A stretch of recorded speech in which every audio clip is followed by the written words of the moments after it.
Shalom,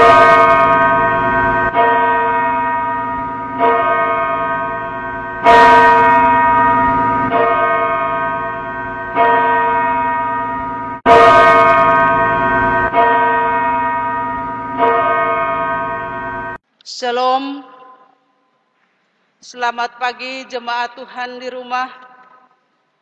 Kita masih tetap ibadat secara online dan ibadat hari ini Minggu tanggal 18 Oktober 2020 akan dipimpin oleh Pendeta Dr. Andus Hendrik Ridwan Vanggidae, Magister Sains. Oleh karena itu, kita tenang dan mempersiapkan diri untuk masuk dalam ibadah saat ini dengan tema mengampuni dan diampuni. Hidup bersatu, rukun dan damai, penuh keharmonisan adalah dambaan setiap orang dalam relasi bersama orang tua, saudara sekandung, keluarga, kelompok, lingkungan gereja, dan masyarakat. Itulah karya Allah yang kreatif agar manusia hidup bersatu, rukun, dan damai. Namun, harus kita akui, hidup rukun, bersatu, dan damai seringkali hilang dalam tindakan. Entah sadar atau tidak, kita menunjukkan sikap sombong, menindas orang lain, dan menyebabkan banyak ketegangan. Tak jarang saudara kakak adik, suami istri bertikai dan berselisih, bahkan saling membunuh. Karena kepentingan harga diri, harta kekayaan, cemburu, dan penipuan, kita saling menyakiti. Jika demikian, apakah hubungan yang rusak akibat pertikaian tidak bisa dipulihkan lagi? Selama masih ada kasih dan pengampunan, selama kita terbuka pada karya Allah dalam hidup kita, pasti ikatan kasih dan hubungan persaudaraan dapat kembali dipulihkan. Di bawah terang tema mengampuni dan diampuni, marilah kita berdiri, menyembah dan memuliakan Tuhan sambil menyanyi PKJ 242 ayat yang kedua.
Mari kita tahbiskan ibadah ini.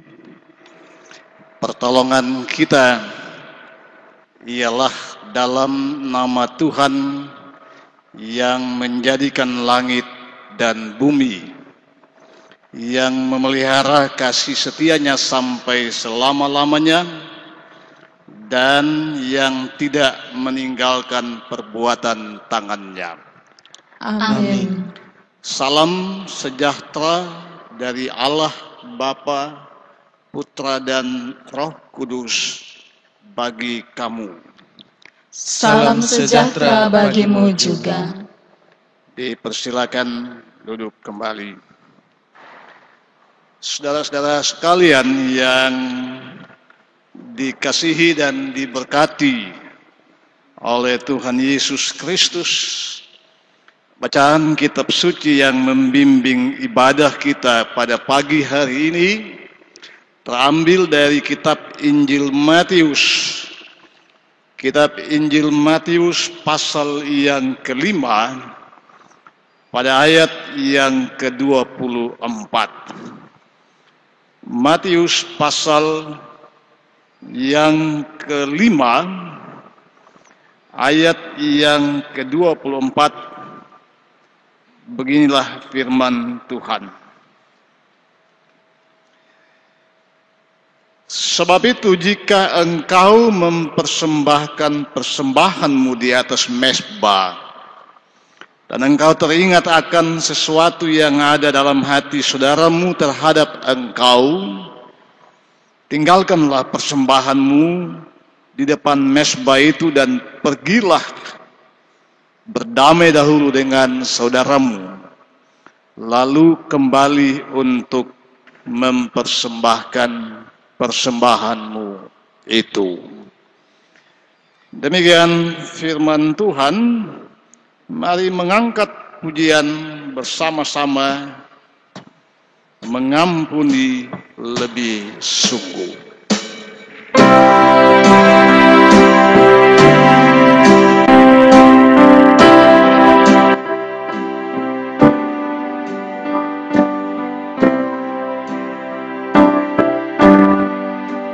Mengampuni lebih sungguh, mengampuni lebih sungguh. Tuhan lebih dulu mengampuni kepadamu, mengampuni lebih sungguh.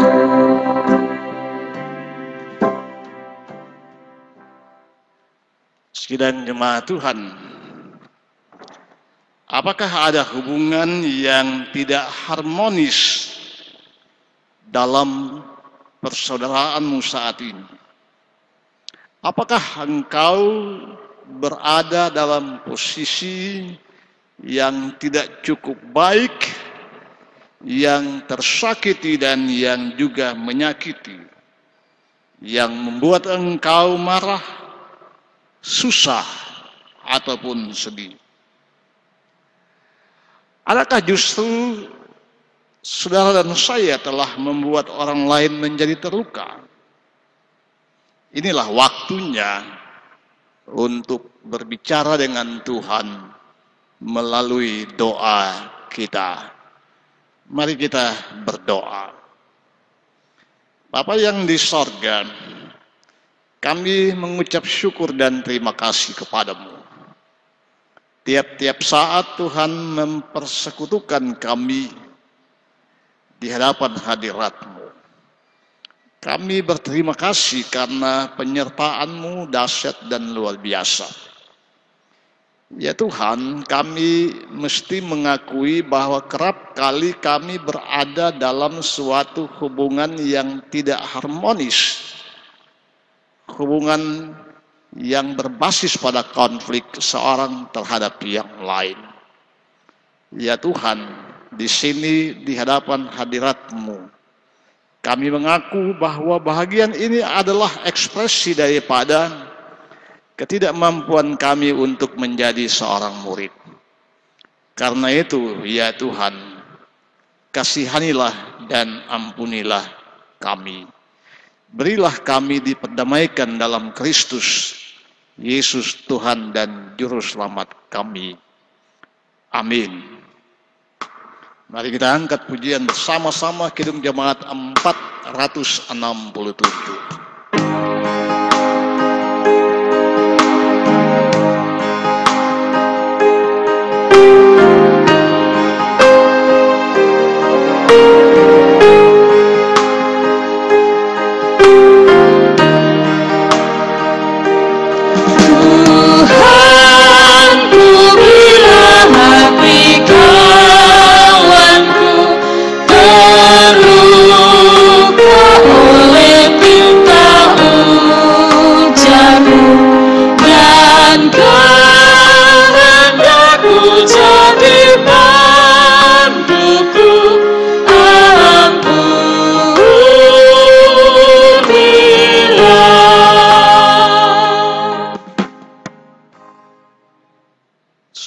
Saudara sekalian, setiap orang yang menyesali akan dosa-dosanya dan yang berkeinginan untuk membangun kembali suatu pola hubungan yang baik dengan sesamanya dan juga teristimewa dengan Tuhan, maka kepada mereka diwatakan berita pengampunan dosa ini, yaitu bahwa Kristus Yesus Tuhan dan Juru Selamat telah menghapus segala dosa-dosa kita.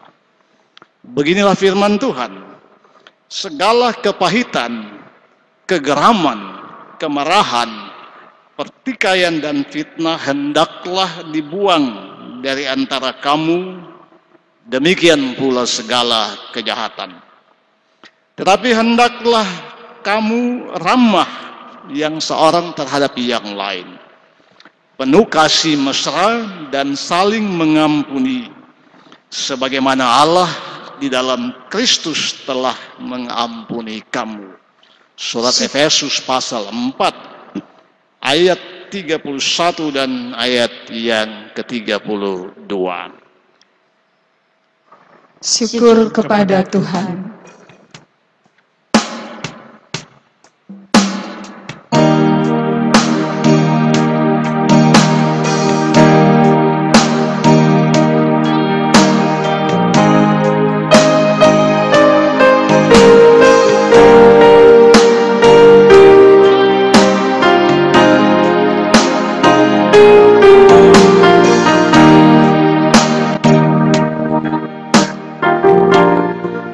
Kasih setiamu yang ku rasakan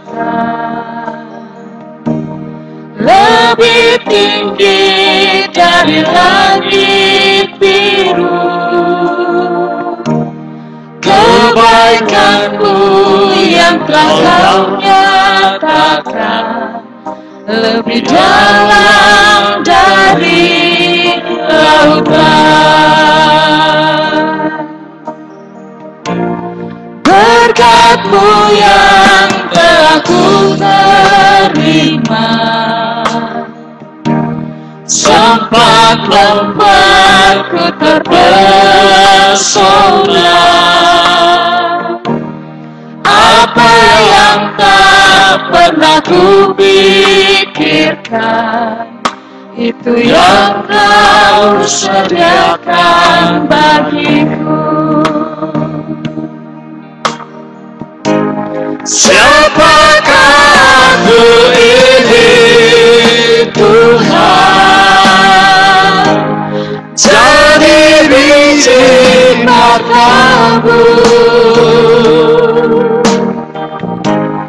Dengan apakah ku balas Tuhan selain puji dan sembahan.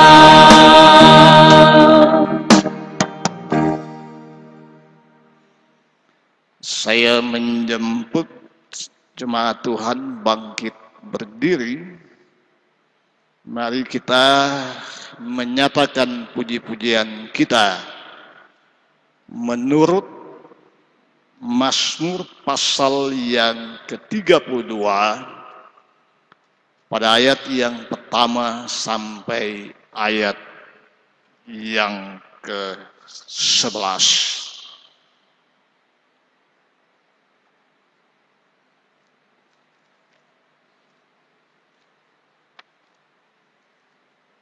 Mazmur 32 ayat 1 sampai dengan ayat yang ke-11 kita membaca secara berbalas-balasan. Di bawah perikop kebahagiaan orang yang diampuni dosanya. Dari Daud, nyanyian pengajaran. Berbahagialah orang yang diampuni pelanggarannya, yang dosanya ditutupi. Berbahagialah manusia yang kesalahannya tidak diperhitungkan Tuhan dan yang tidak berjiwa penipu. Berbahagialah manusia yang kesalahannya tidak diperhitungkan Tuhan dan yang tidak berjiwa penipu. Selama aku berdiam diri, tulang-tulangku menjadi lesu, karena aku mengeluh sepanjang hari. Sebab siang malam tanganmu menekan aku dengan berat, sumsuku menjadi kering seperti oleh teriknya musim panas. Dosaku kuberitahukan kepadamu, dan kesalahanku tidaklah kusembunyikan. Aku berkata, aku akan mengaku kepada Tuhan pelanggaran-pelanggaranku, dan Engkau mengampuni kesalahan karena dosaku. Sebab itu hendaklah setiap orang saleh berdoa kepadamu, selagi engkau dapat ditemui. Sesungguhnya pada waktu banjir besar terjadi, itu tidak melandanya. Engkaulah persembunyian bagiku, terhadap kesesakan Engkau menjaga aku. Engkau mengelilingi aku, sehingga aku luput dan bersorak. Aku hendak mengajar dan menunjukkan kepadamu jalan yang harus kau tempuh. Aku hendak memberi nasihat, mataku tertuju kepadamu.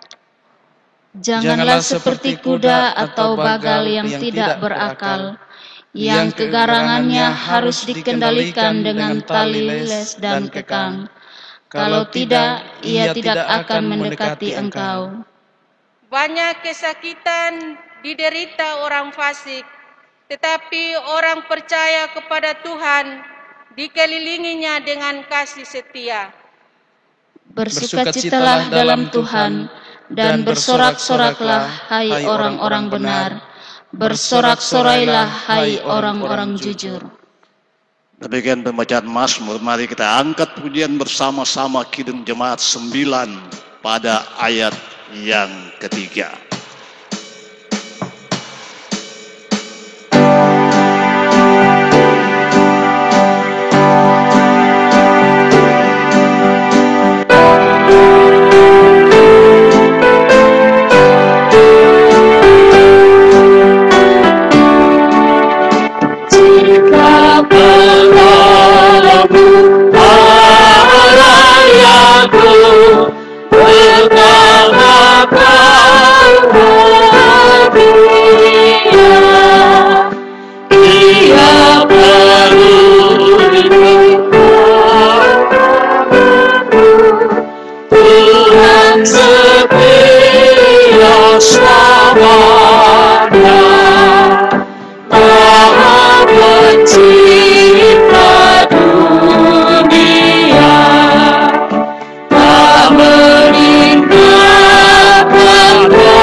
Silakan duduk kembali. Kita mempersiapkan bacaan firman Tuhan. Dan firman Tuhan disampaikan kepada kita melalui kitab Kejadian pasal yang ke-33. Kejadian 33 pada ayat yang pertama sampai dengan ayat yang ke-20. Jemaat yang dikasihi Tuhan, mari kita berdoa sebelum kita membaca firman Tuhan. Bapa kami yang ada di dalam surga, Bapa yang kami imani di dalam Tuhan kami Yesus Kristus firman yang hidup. Kembali lagi kami menyapamu Bapa, sambil memohon kepadamu. Tibalah saatnya kami anak-anak akan membaca dan akan merenungkan firman-Mu. Tuhan tahu siapakah kami ini. Kami ini adalah manusia yang punya keterbatasan dalam memahami firman-Mu. Oleh sebab itu kami mohon kepadamu, kuasai kami dengan kuat kuasa Roh-Mu yang kudus. Kuasai hati batin kami, agar firman-Mu yang sebentar kami baca dan kami renungkan, boleh bertempat dalam hati batin kami. Mampukan kami agar kami hidup di dalam kehendak-Mu. Hamba-Mu yang Tuhan telah percayakan untuk menyampaikan firman-Mu pada siang ini. Kami mohon kepada-Mu ya Tuhan, kuasai hamba-Mu, beri hamba-Mu hikmat, memberkati bibir mulut hamba-Mu, agar firman yang sebentar akan diuraikan bagi kami, boleh bertempat dalam hati batin kami. Inilah kami Bapa, berfirmanlah kepada kami. Kami anak-anak-Mu siap untuk mendengar, di dalam nama Tuhan kami Yesus Kristus. Amin. Pembacaan firman Tuhan terambil dari dalam kitab Kejadian pasal 33 ayat 1 sampai dengan ayatnya yang ke-20. Yakob berbaik kembali dengan Esau. Yakob pun melayangkan pandangnya, lalu dilihatnyalah Esau datang dengan diiringi oleh 400 orang. Maka diserahkannyalah sebagian dari anak-anak itu kepada Lea dan sebagian kepada Rahel, serta kepada kedua budak perempuan itu. Ia menempatkan budak-budak perempuan itu beserta anak-anak mereka di muka. Lea beserta anak-anaknya di belakang mereka, dan Rahel beserta Yusuf di belakang sekali. Dan ia sendiri berjalan di depan mereka, dan ia sujud sampai ke tanah 7 kali, hingga ia sampai ke dekat kakaknya itu. Tetapi Esau berlari mendapatkan dia, didekapnya dia, dipeluk lehernya dan diciumnya dia. Lalu bertangis-tangisanlah mereka. Kemudian Esau melayangkan pandangnya, dilihatnya perempuan-perempuan dan anak-anak itu. Lalu ia bertanya, "Siapakah orang-orang yang beserta engkau itu?" Jawab Yakob, "Anak-anak yang telah dikaruniakan Allah kepada hamba-Mu ini." Sesudah itu mendekatlah budak-budak perempuan itu beserta anak-anaknya, lalu mereka sujud. Mendekat jugalah Lea beserta anak-anaknya, dan mereka pun sujud. Kemudian mendekatlah Yusuf beserta Rahel, dan mereka juga sujud. Berkatalah Esau, "Apakah maksudmu dengan seluruh pasukan yang telah bertemu dengan aku tadi?" Jawabnya, "Untuk mendapat kasih tuanku."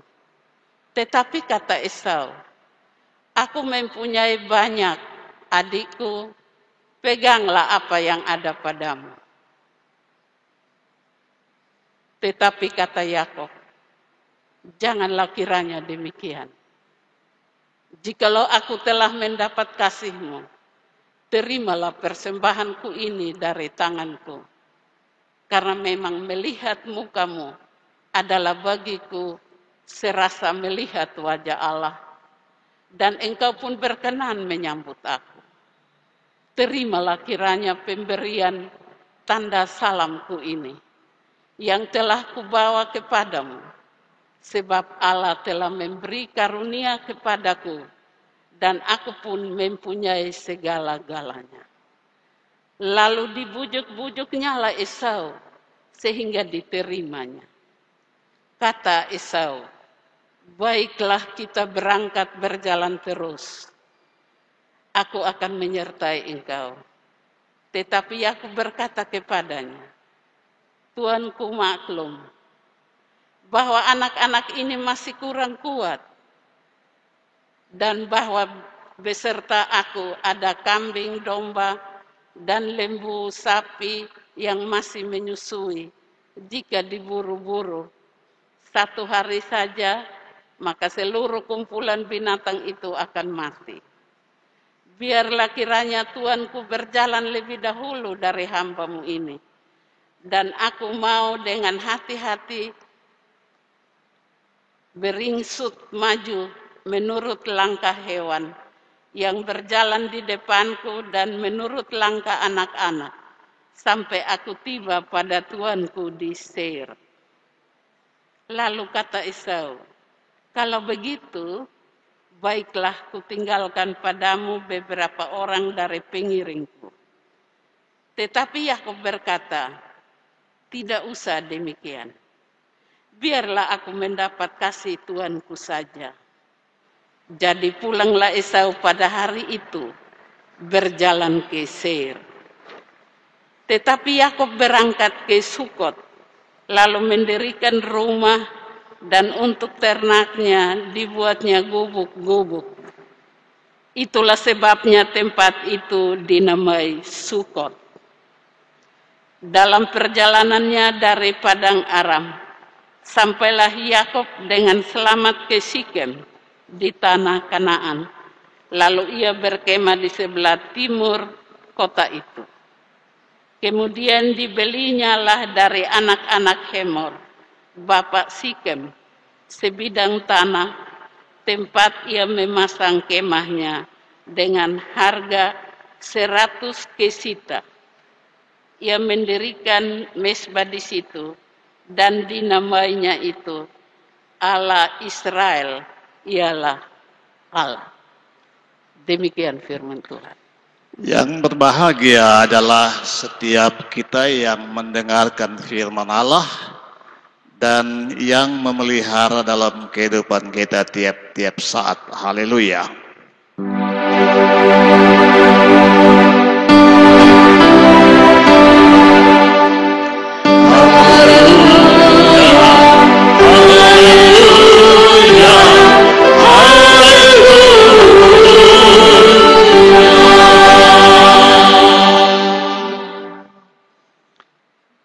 Sidang jemaat yang dikasihi dan diberkati, Salam.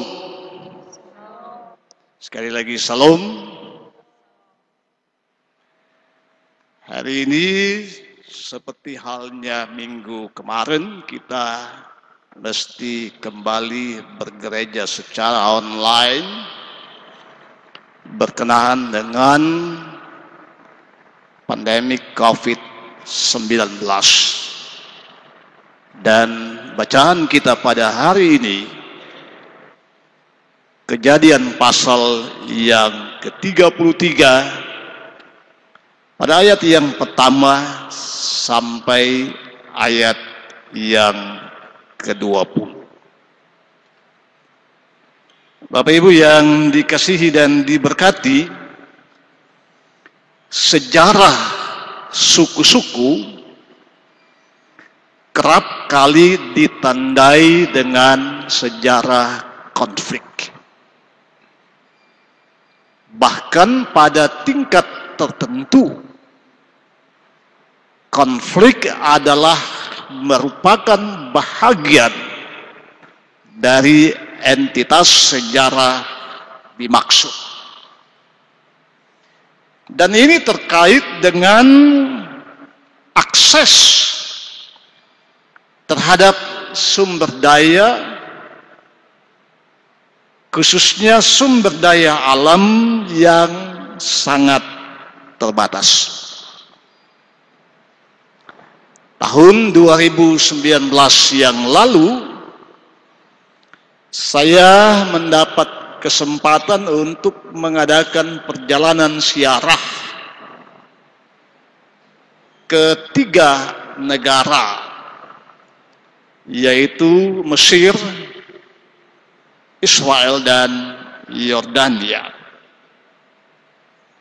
Salah satu tempat yang kami kunjungi adalah Petra, suatu negeri di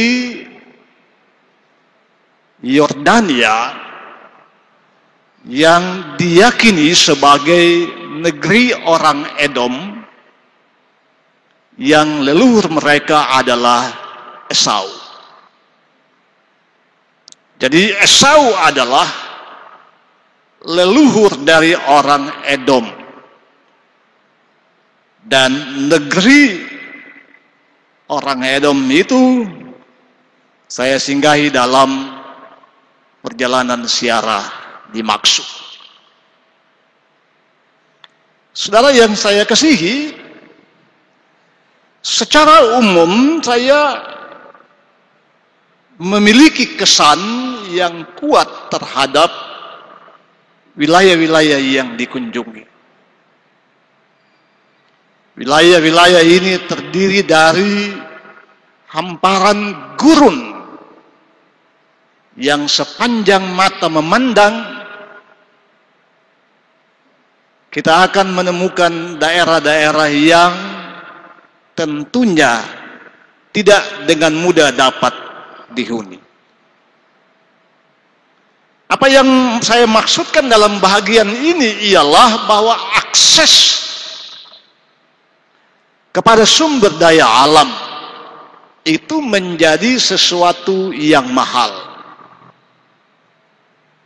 Dan karena itu, dari sana saya dapat memahami mengapa wilayah ini, mengapa daerah-daerah ini syarat dengan konflik, penuh dengan konflik sepanjang saat, bahkan sampai pada saat ini.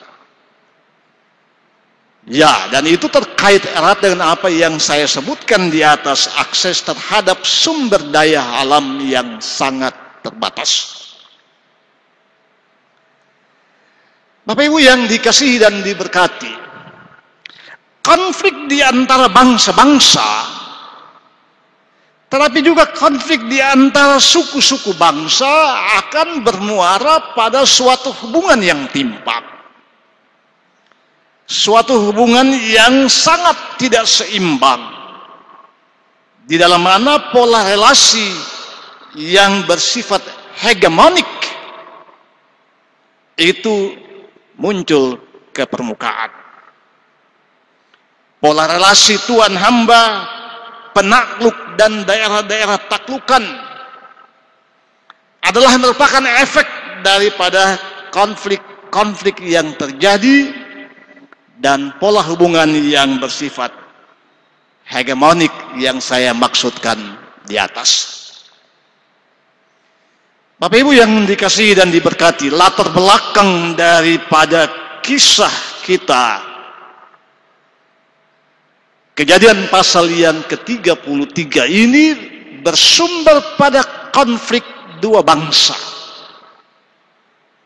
Bersumber pada konflik di antara para pemimpin bangsa, yaitu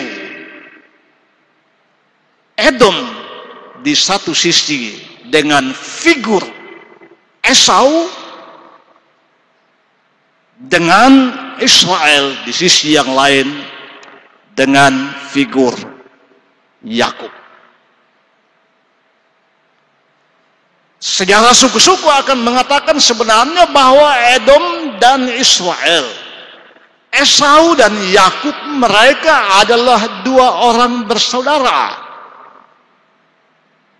Tetapi persaudaraan mereka tidak kemudian membatalkan potensi konflik di antara mereka.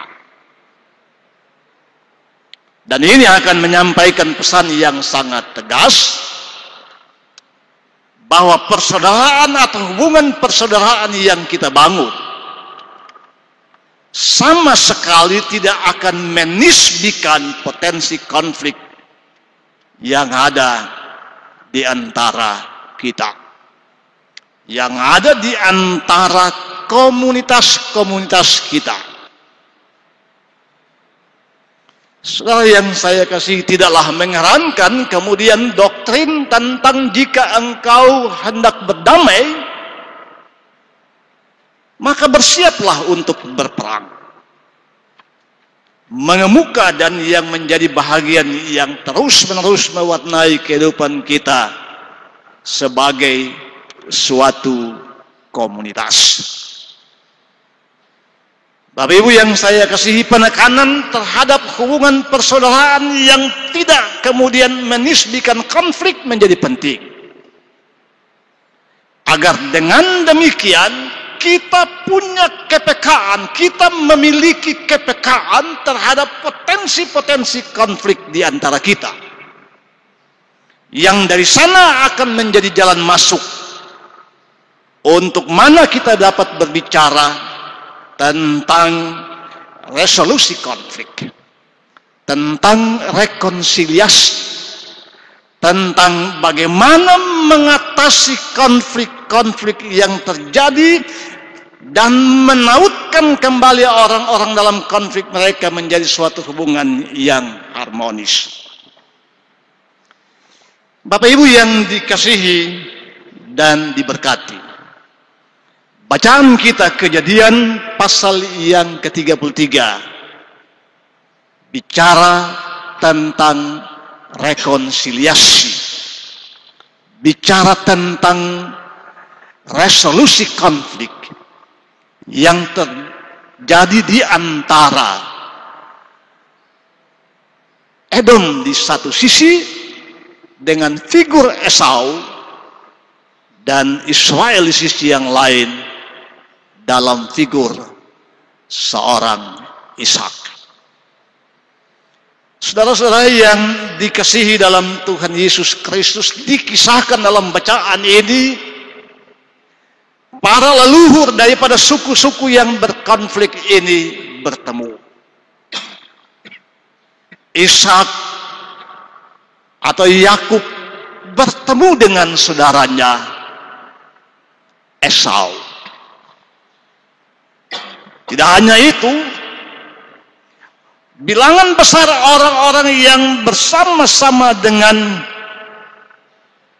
Yakub mengambil bahagian sebagai yang akan mewarnai resolusi konflik, yang akan mewarnai rekonsiliasi yang terjadi di dalam hubungan yang bersitegang di antara mereka satu terhadap yang lain. Bagian ini mengatakan bahwa sekalipun potensi konflik itu besar, apalagi dalam kaitan dengan akses terhadap sumber daya alam yang sangat terbatas, kita tidak seharusnya berhenti pada pokok tentang konflik. Sekalipun potensi konflik itu besar, yang jauh lebih penting daripada itu ialah bagaimana membangun suatu resolusi konflik. Bagaimana membangun suatu keadaan di dalam mana orang-orang yang ada dalam konflik dapat dipertemukan dalam suatu pertemuan yang bersifat rekonsiliatif.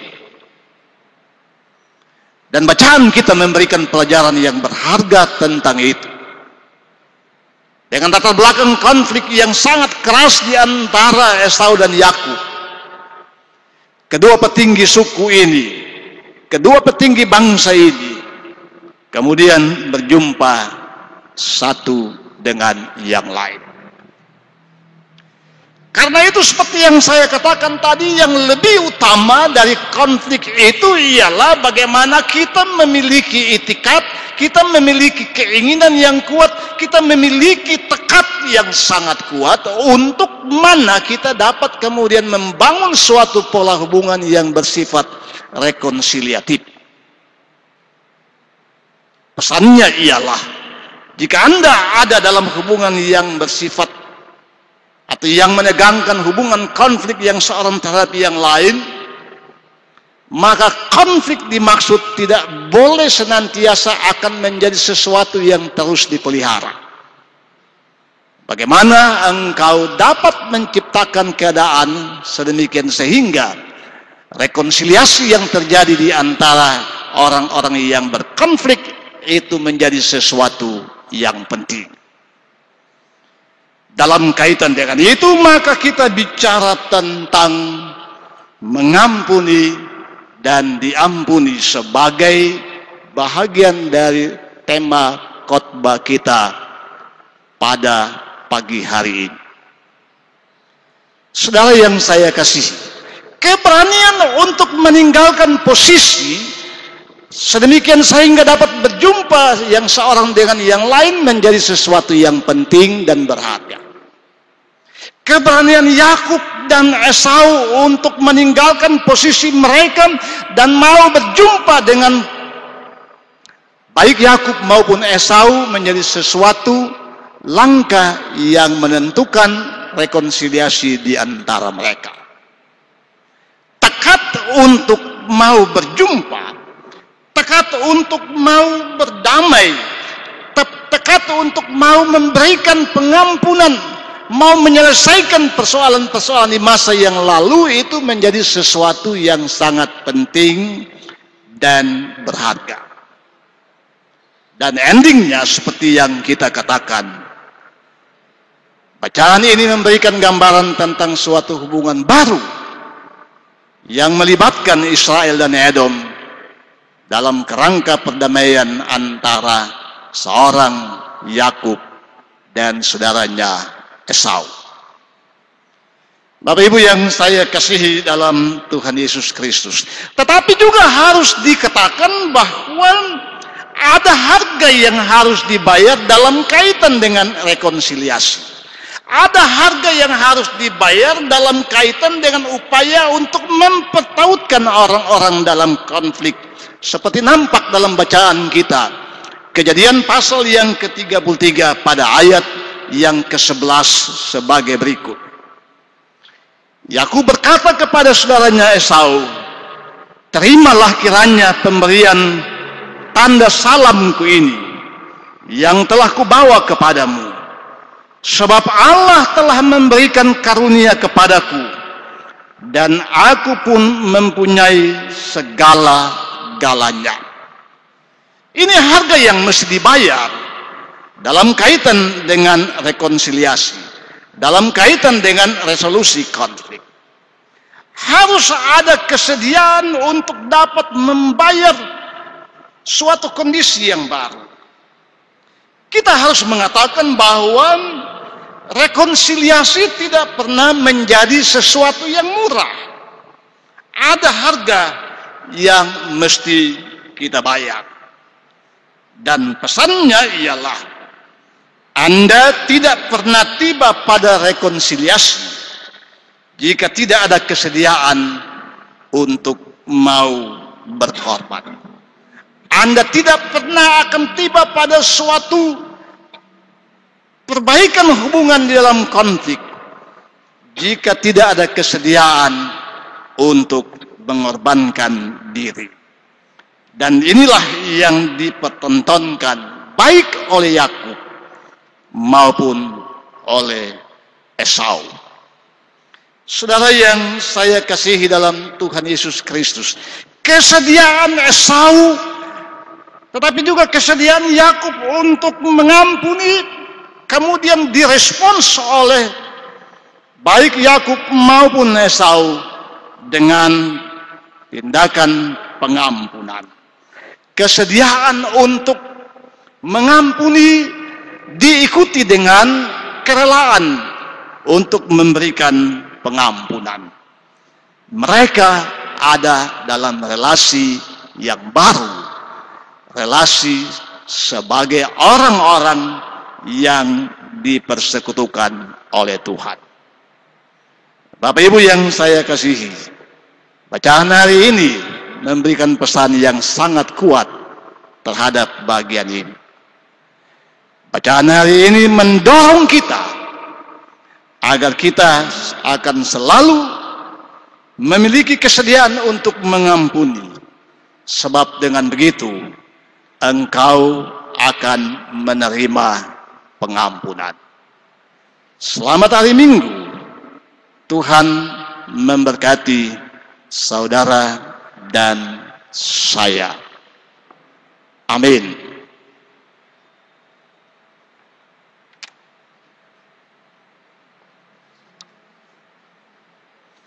Saya menjemput jemaat Tuhan, mari kita bangkit berdiri.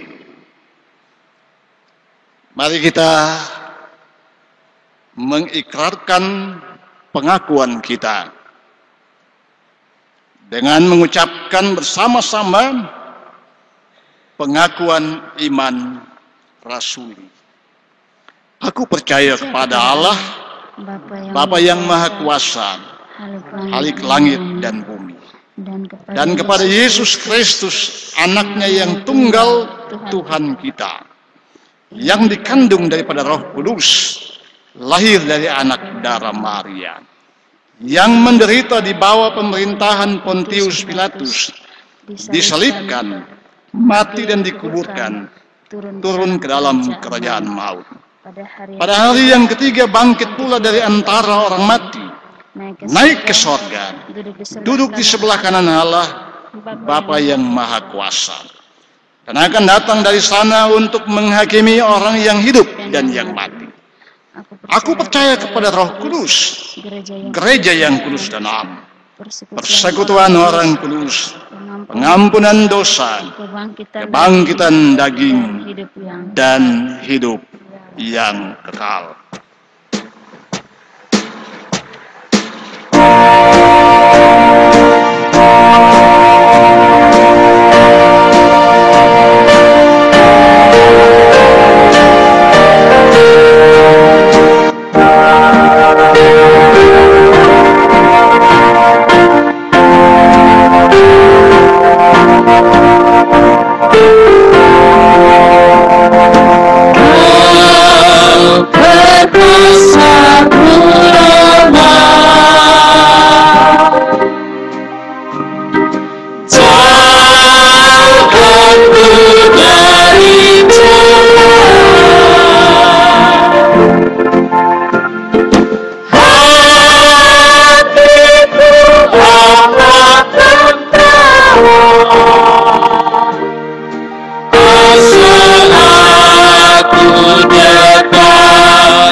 Dipersilakan duduk kembali.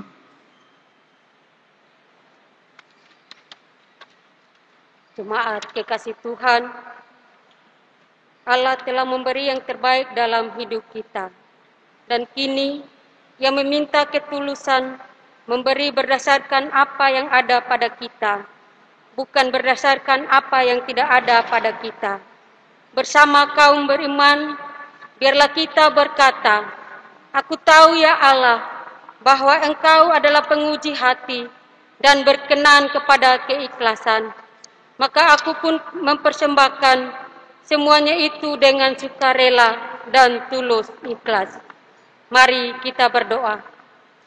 Allah Bapa kami yang di surga, pada jam saat ini Tuhan, kami anak-anak-Mu mau mempersembahkan persembahan hidup kami, persembahan syukur kami, nacar dan perpuluhan kami kepadamu ya Tuhan.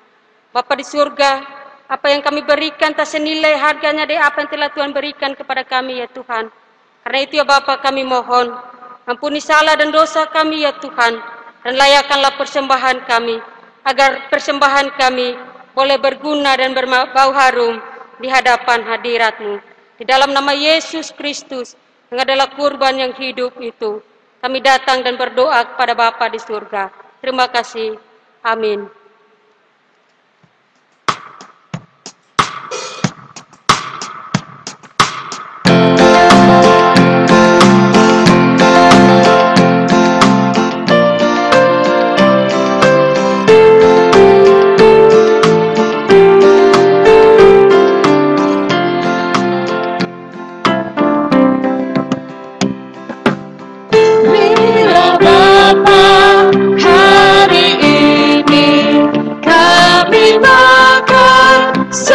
secukupnya dan ampuni salah kami,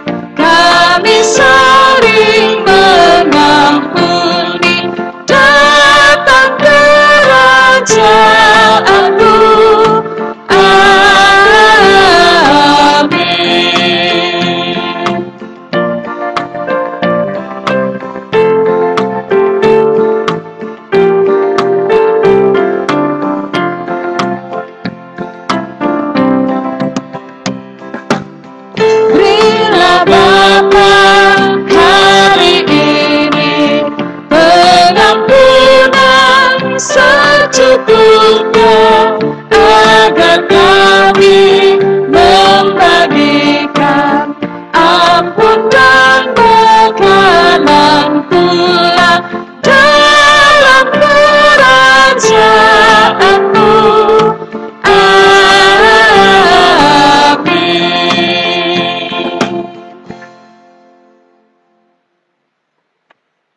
Saudara-saudara sekalian yang dikasihi dan diberkati, mari kita menjadi tenang untuk masuk dalam doa. Mari kita berdoa. Allah Bapa yang kudus, yang kami muliakan dalam Kristus Tuhan dan Juru Selamat, yang mempertautkan hubungan kami yang rusak dengan Allah Bapa di sorga. Hari ini kami bersyukur kepadamu bahwa kami dengar firman-Mu. Kami belajar dari konflik atau kisah tentang konflik di antara bangsa-bangsa dan leluhur bangsa-bangsa, khususnya di antara Esau dan Yakub, di antara Edom dan Israel. Kami juga belajar dari sana bagaimana tekad yang kuat untuk mengadakan resolusi konflik. Bagaimana mengadakan rekonsiliasi di antara bangsa-bangsa yang berkonflik. Kami juga belajar tentang harga yang mesti kami bayar dalam kaitan dengan rekonsiliasi dimaksud, karena sesungguhnya rekonsiliasi tidak pernah menjadi sesuatu yang murah harganya. Tuhan, berkatilah firman-Mu, sehingga firman Tuhan mendorong kami untuk ada dalam suatu pola hubungan yang bersifat rekonsiliatif, pola hubungan di dalam mana kesediaan untuk mengampuni dan diampuni itu menjadi bahagian dalam kehidupan bersama. Kami ingin berdoa bagi seluruh jemaat Tuhan, mereka yang mesti terpisah yang seorang terhadap yang lain karena pandemi COVID-19. Tuhan menyertai persekutuan kami, memelihara persekutuan kami, sehingga dalam pandemi COVID kami tetap dapat memuliakan nama-Mu. Ini doa kami ya Tuhan, kami puji nama-Mu dalam Yesus Kristus Tuhan dan Juru Selamat kami. Haleluya. Amin. Saudara-saudara sekalian yang dikasihi dan diberkati, saya menjemput Bapak Ibu sekalian, mari kita bangkit berdiri.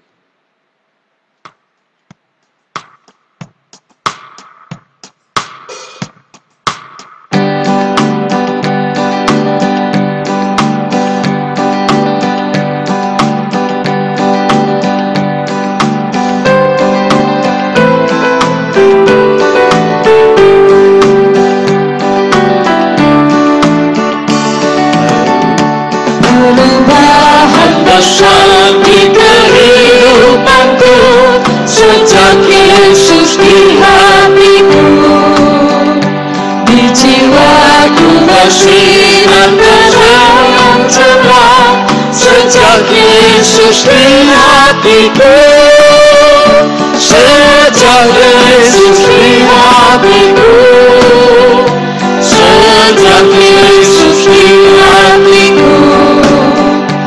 Jiwaku bergema bagai ombak besar sejak Yesus di hatiku.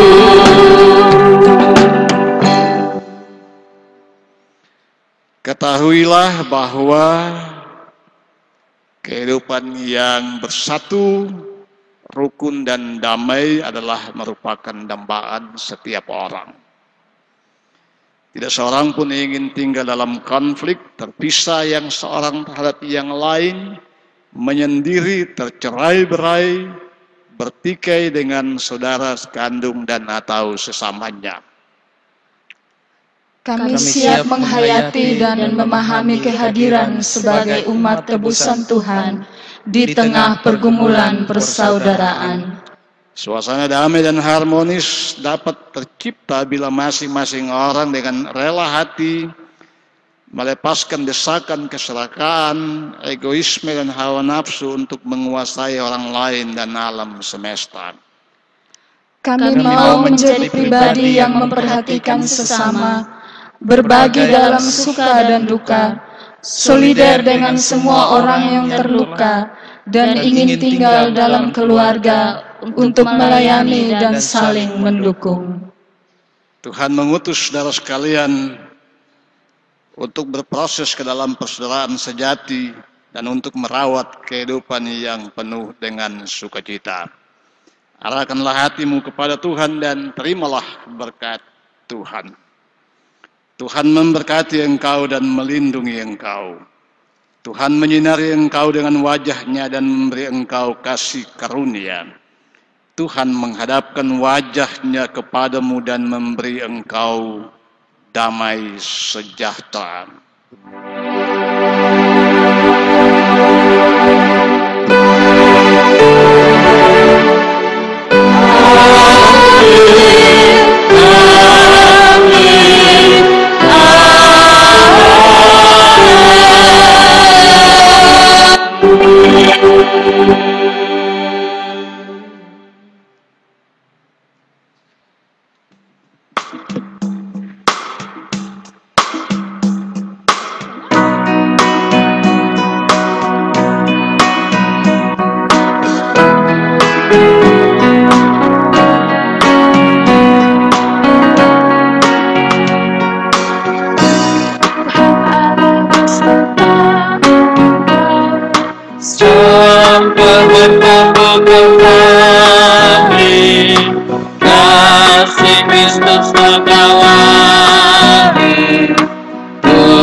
Sampai bertemu